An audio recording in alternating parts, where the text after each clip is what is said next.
Bonjour et bienvenue à un tout nouveau résumé de culte à l'Église Jésus-Christ, Roi des Nations. Jusqu'où est-ce que je suis prête à offrir toute ma vie à Jésus-Christ en guise de sacrifice? C'était un peu la question qui sous-tendait tout le culte d'aujourd'hui. Nous avons vu l'histoire d'une personne qui a offert sa vie en sacrifice à Dieu. C'est la reine Esther.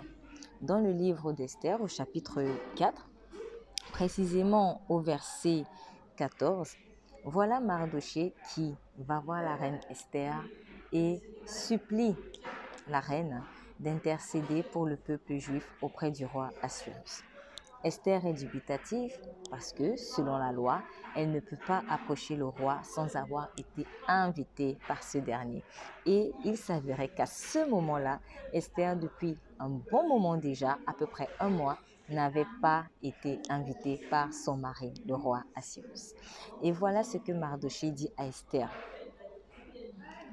Ne pense pas, à partir du verset 13, ne pense pas que, reine Esther, tu échapperas seule d'entre tous les Juifs parce que tu es dans la maison du roi.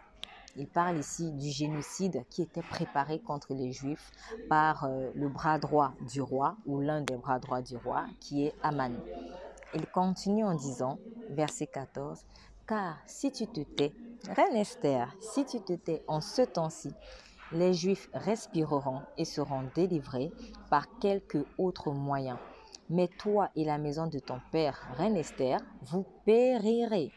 Et qui sait si tu n'es pas parvenu à la royauté pour un temps comme celui-ci. » Alors Esther dit qu'on fit cette réponse à Mardochée. « Va, assemble tous les Juifs qui se trouvent à Suse et jeûnez pour moi.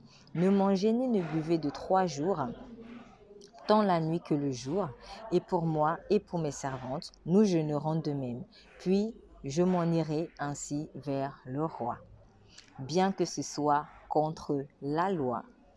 Et s'il arrive que je périsse, je périrai. » Mardochée s'en alla donc et fit tout ce que Esther lui avait commandé. Lorsque la reine Esther avait été choisie par le roi comme la reine à la place de Vasthi, peut-être se posait-elle la question de savoir, mais pourquoi est-ce que je suis à ce niveau? Pourquoi est-ce que je suis à cette position? Pourquoi est-ce que c'est moi qui ai été favorisée parmi toutes les autres femmes? Parce que le roi aurait pu choisir une autre femme comme reine. Mais c'est la reine Esther qui l'a choisie. En réalité, Dieu avait un plan derrière. Dieu voulait qu'Esther soit l'instrument de justification des Juifs. Lorsque Dieu nous place souvent à une position de privilège, ce n'est pas que pour nous, ce n'est pas que pour notre famille, ce n'est pas que pour nos proches, mais c'est pour être des instruments de bénédiction pour une multitude. Et cela peut souvent nous coûter très cher. En tout cas, à la reine Esther, c'était sa vie qui était en péril, car quiconque enfreignait la loi en entrant dans la présence du roi sans avoir été invité risquait la mort.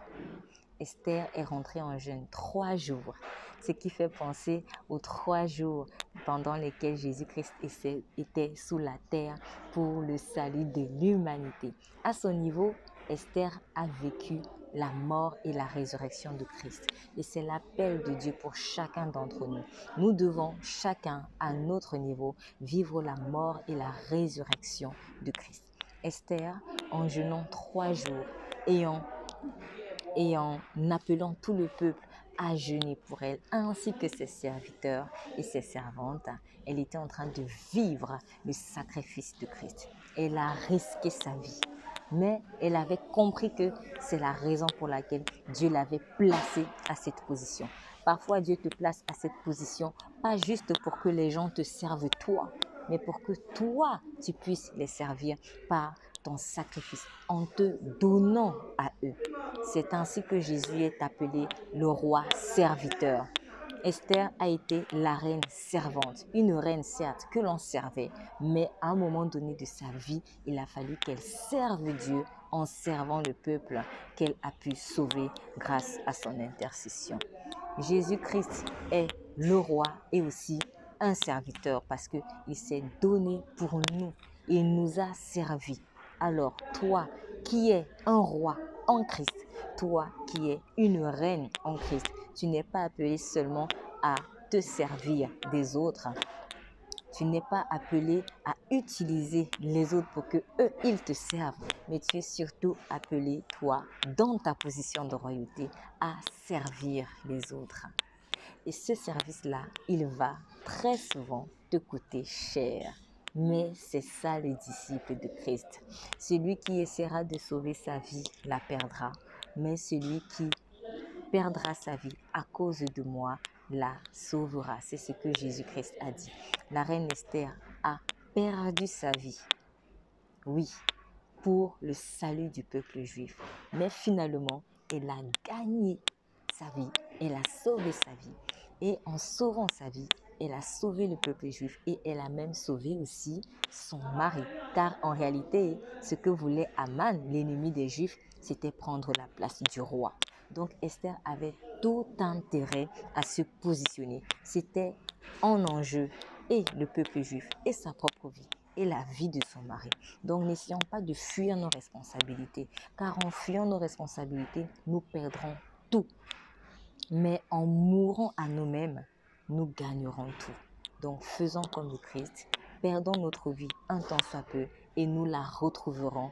Et en plus de cela, nous retrouverons une multitude de vies, une multitude d'âmes qui, grâce à notre sacrifice, aura été sauvée.